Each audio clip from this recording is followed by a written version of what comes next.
Welcome to the deep dive. Today, we're giving you the definitive shortcut, really, to understanding the nuts and bolts of managing complex digital infrastructure. Yeah, we're focusing on network management activities. Exactly, using that standard FCAPS framework. It's pretty much the blueprint for any network operation that needs to scale, right? It really is.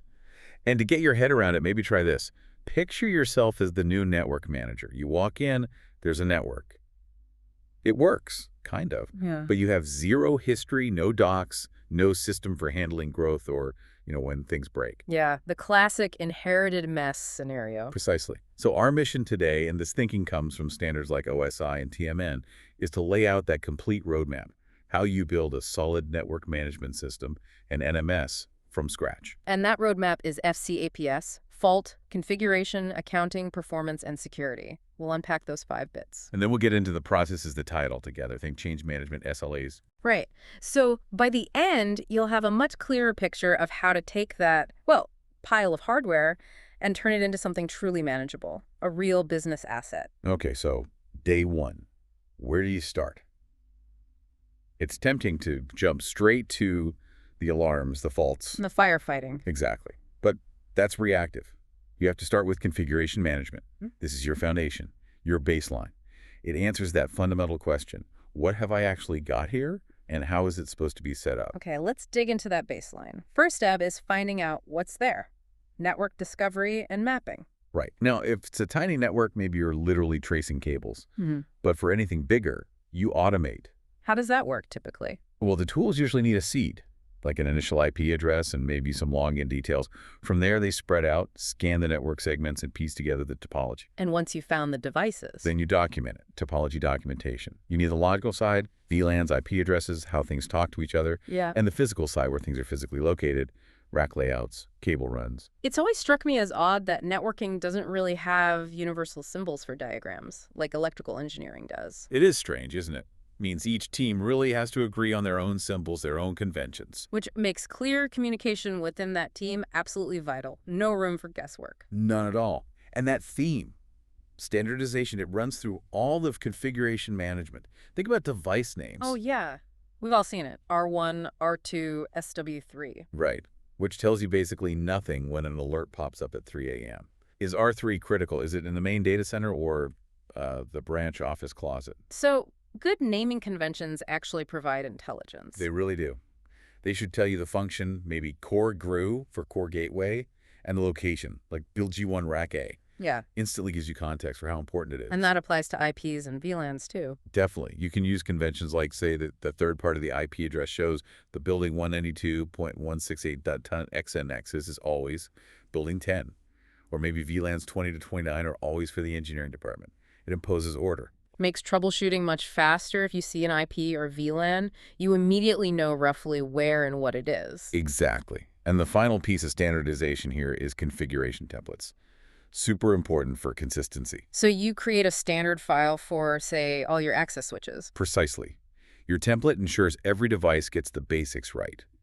Things like disabling ports you're not using, only allowing secure management like SSH, not Telnet, making sure they all sync to the same time source using NTP. So you apply the template, then just tweak the specifics for that one device's job. That's the idea. Speeds things up massively and reduces errors. Okay, so baseline, established, documented, standardized.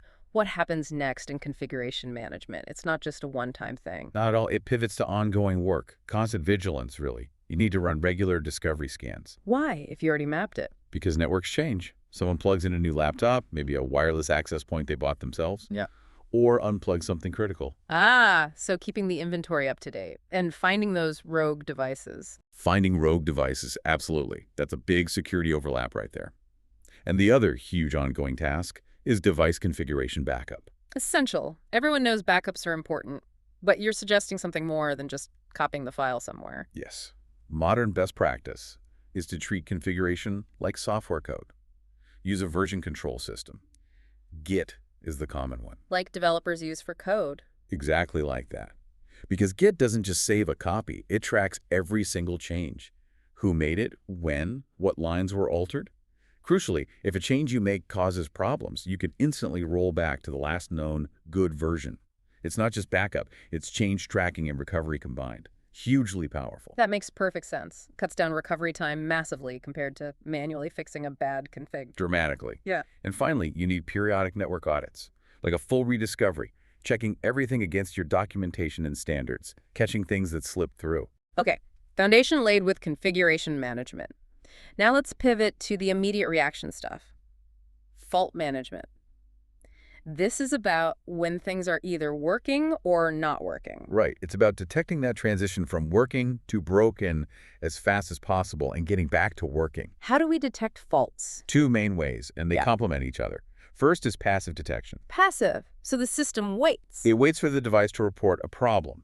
The device sends a notification, like a syslog message or an SNMP trap saying, hey, NMS, my fan failed, or this port just went down. Okay, but what if the device just dies, like the power supply blows? That's the big limitation. If it's dead, it can't send anything, it just goes silent. So you need something else. You need active detection. Here, the NMS doesn't wait. It actively polls the devices, sends a ping or maybe an SNMP GET request, asking, are you there? What's your status?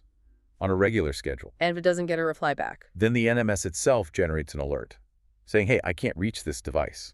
So you really need both working together. Ping tells you if it's reachable, but the passive alerts tell you why it might be struggling before it goes completely offline. Exactly.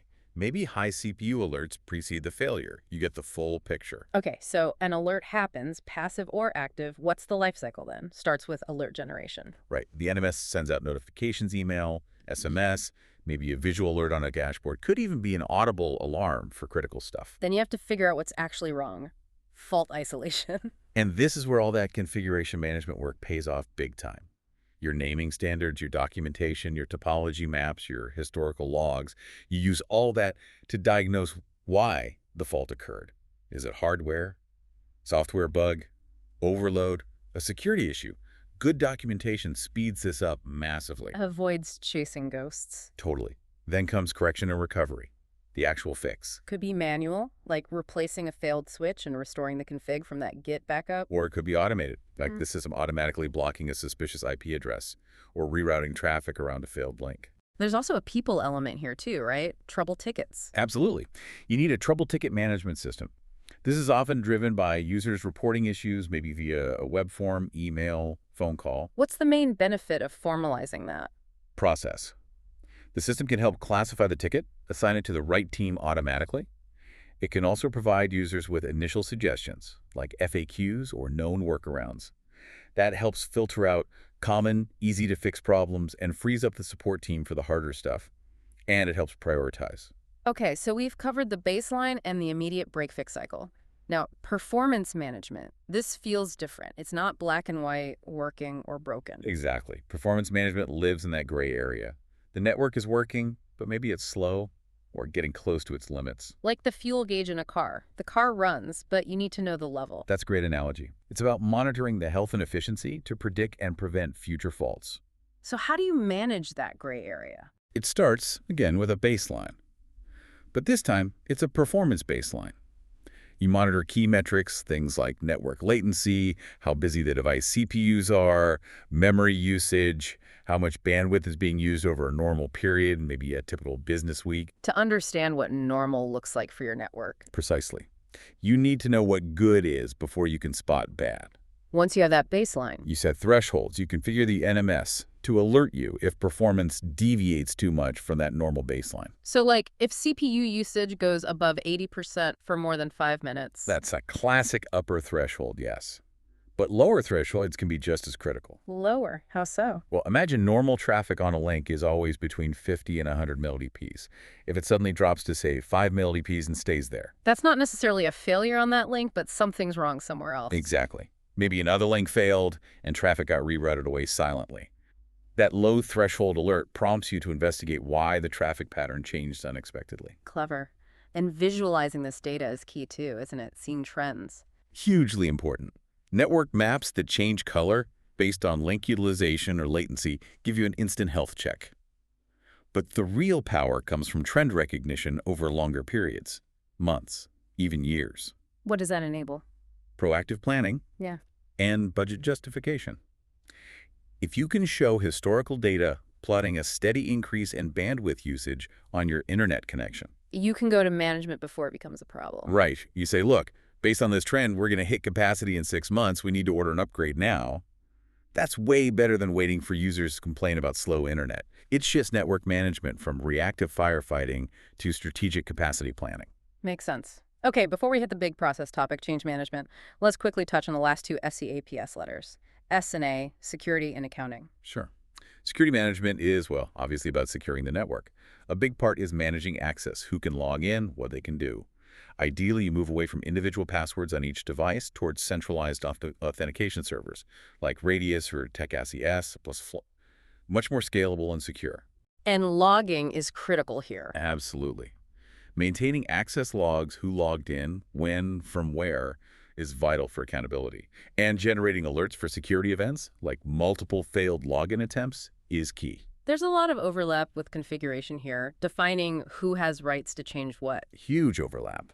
Security policies often directly translate into configuration settings. And accounting management sounds like billing. It often is, especially for service providers, measuring resource usage, bandwidth, storage, port access so you can charge customers.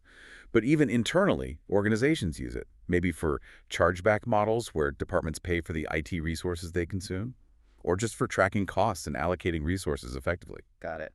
Okay, so we've covered the 5 functional areas. Now, the linchpin that holds sustainable operations together, change management, you called it the process king. It really is, especially once your network is stable. This is heavily influenced by frameworks like ITIL. The goals are simple: standardize changes, minimize the risk of disruption, and make sure changes work correctly the first time. Because most outages aren't hardware failures. They're bad changes. Human error during configuration. That's what change management aims to prevent. So what exactly counts as a change in this formal process? It's defined pretty broadly. Any addition, modification, or removal of any authorized, planned, or supported service or component. Could be hardware, software, configuration, even documentation sometimes. And these changes aren't always planned upgrades, right? They can be reactions, too. Yes, they can be proactive, like deploying a new firewall, or reactive, like patching a vulnerability after an alert. The process adapts. Let's talk about the roles involved. It sounds quite structured. It is. You usually have a change initiator or requester. That's the person who sees the need for the change and fills out the initial proposal, the request for change or RFC. Okay, then who manages it? That's the change manager or change authority. They oversee the whole process, manage the schedule of all upcoming changes, review how changes went. But they don't necessarily approve the change itself. Not always, especially for significant changes. That's the job of the Change Advisory Board, the CAB. CAD, who's typically on that? It's usually a committee. You'll have reps from different technical teams, maybe key business users, sometimes even external contractors if they're involved. Their job is to evaluate the risk, the impact, the plan, and give the go-ahead. And then someone has to actually do the work. Right, the implementation team.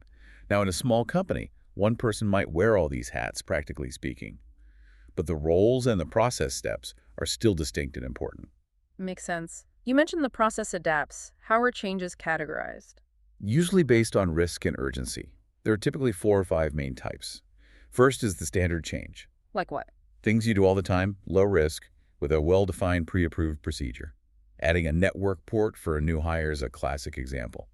These usually don't need CAB approval every time. Efficient for routine stuff. What's the opposite end of the spectrum? That would be the emergency change. This is for fixing major incidents right now, like you're under active attack or a critical core switch just died. Speed is the priority there. Absolutely. The focus is fix first, document later. The former process catches up after the crisis is resolved. Okay, so standard is routine, emergency is crisis. What's the default? The normal change. This is for most significant planned work. Upgrading a router's OS, migrating a service, implementing a new monitoring tool. This requires the full process. RFC, review, risk assessment, CAB authorization, scheduling, implementation, testing, closure. And this is where that critical backout plan comes in. Absolutely essential for normal changes. You must have a documented, tested plan for how you will revert the change and restore the previous state if something goes wrong during implementation. Like keeping the old firewall running in parallel until the new one is fully verified? Exactly. Skipping the backout plan is, well, it's how you get those career-limiting outages. Right. Any other types? Sometimes you'll see distinctions like minor and major changes. Often, a minor change might just need the change manager's approval, less formal than a full CAB review. A major change usually involves significant cost, risk, or business impact, maybe moving the entire data center to the cloud. That often requires approval way up the chain, maybe even the CEO. Okay, that structured approach to change makes a lot of sense for stability. Now, what about when parts of the network aren't managed internally at all? Outsourcing. A common reality. Mhm. Companies outsource for lots of reasons. Reducing costs, maybe accessing specialized expertise they don't have in-house, offloading risk, or just staying current with technology without huge upfront investments. But when you outsource, you lose direct control. How do you manage the provider? Through the contract, specifically the service level agreement, the SLA. This document is absolutely critical. It defines exactly what service the provider is supposed to deliver and what happens if they don't. So it needs specifics, like reliability. Exactly. It will usually specify reliability as a percentage of uptime. Maybe 99.9% availability measured monthly, for example, sometimes called the 3 nines. And if they fail to meet that There 99.9%, have to be consequences, penalties, often financial, like a percentage refund or credit, based on how much they missed the target by. The penalty needs to be meaningful enough to incentivize the provider to meet the SLA. what else goes into a typical SLA? Responsiveness is key. How quickly will they respond to issues? It might define different response times for different severity levels or times of day.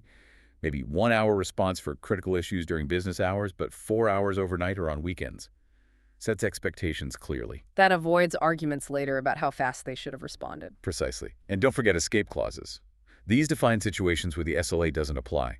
Usually major unforeseen events, acts of God, like hurricanes, earthquakes, widespread power outages, things genuinely outside the provider's control. Makes sense.